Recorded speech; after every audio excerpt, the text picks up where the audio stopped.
আমি যে এখানে সব মরিচ চারাগুলা দানা দিছিলাম যেগুলো আর কি ভালো, তা বোম্বাই মরিচ অনেক পদের আছে, ঝাল হয় না।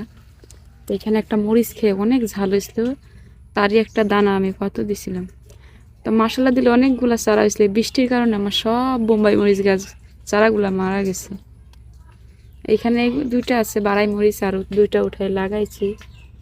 এখানে যে রসুনের শুকলা দিছিলাম, রসুন ছিল মনে হয়, যে একটা দেখতেছি রসুন গাছ হয়ে গেছে। আমার এই ড্রাগন গাছের ইয়েটা কিন্তু আমি ঢাকা থেকে আনছি।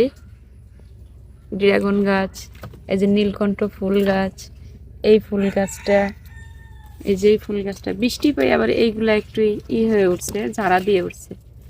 মাশাল্লাহ দিলে একদিকে উপকার হয়েছে আর একদিকে অপকার হয়েছে। আমার মরিচ গাছগুলার 12টা বেজে গেছে শুধু, যেগুলো আর কি আমার পছন্দ সব থেকে। সব কিছুই আমার পছন্দ, সবগুলাই পছন্দ করে লাগাইছি আমি, অনেক কষ্ট করে এগুলা ঢাকা থেকে আনছি।